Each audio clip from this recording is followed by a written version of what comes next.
Perkenalkan, nama saya Angela Maria Delvin Inesoko. Saya dari kelas 9A. Di sini saya akan menjelaskan tentang jenis-jenis kelainan pada sistem reproduksi manusia dan cara mencegahnya.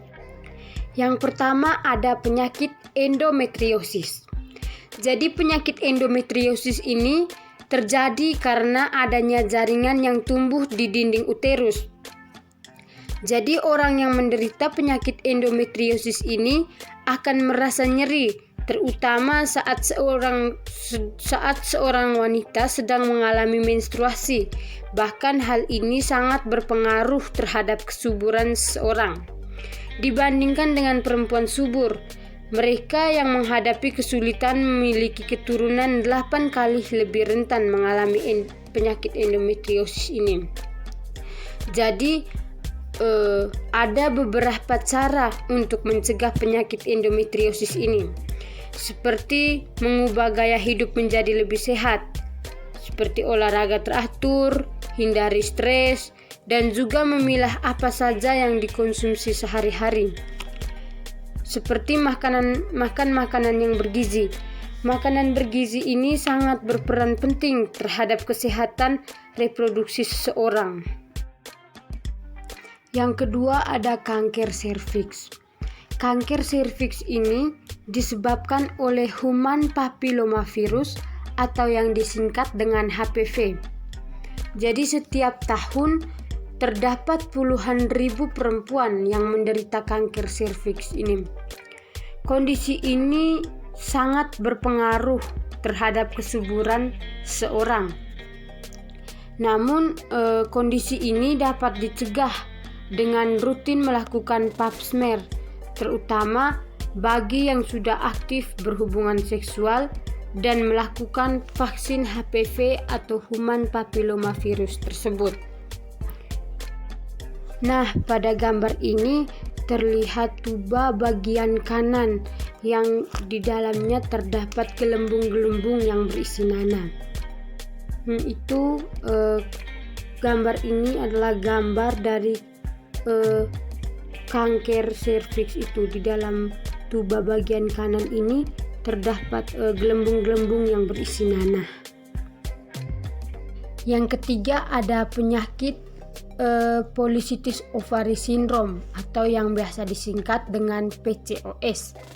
Jadi terkadang perempuan baru menyadari memiliki penyakit sistem reproduksi berupa PCOS ini ketika sedang menjalani program hamil. Jadi sebetulnya tuh mereka tidak menyadari kalau mereka tuh bisa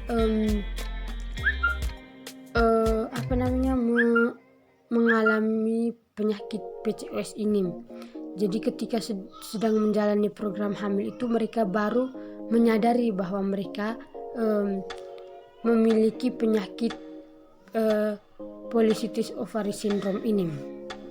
Jadi penyakit ini yaitu munculnya kantong berisi cairan di salah satu atau kedua ovarium. Jadi penyakit ini juga berkaitan dengan hormon. Jadi untuk mencegahnya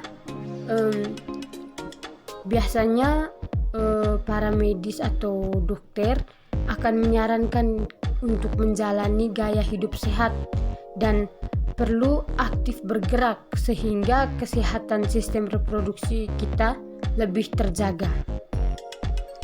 Nah, kita bisa melihat jelas ya gambar di sini. Ada di sebelah kanan ya, di sebelah kanan itu gambar ovarium normal dan di sebelah kiri itu gambar ovarium yang sudah terkena penyakit polycystic ovary syndrome. Jadi berbeda sekali ya ovarium bagian kiri dan kanan ini. Jadi di bagian kanan ini ovariumnya kecil, itu ovarium yang normal. Jadi kalau bagian ovarium yang kanan itu besar, di dalamnya itu terdapat cairan, itu yang sudah terkena penyakit polycystic ovary syndrome tersebut.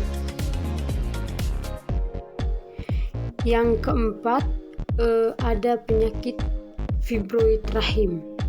Penyakit fibroid rahim atau uterine fibroid juga merupakan salah satu penyakit pada sistem reproduksi yang kerap terjadi. Hanya saja penderitanya itu kerap tidak mengalami gejala apapun. Dokter biasanya mendeteksi adanya fibroid ini saat melakukan pemeriksaan USG pada seorang ibu hamil. Pada gambar ini juga kita bisa melihat di sini ada seperti bentol-bentol yang di dalamnya berisi cairan nanah.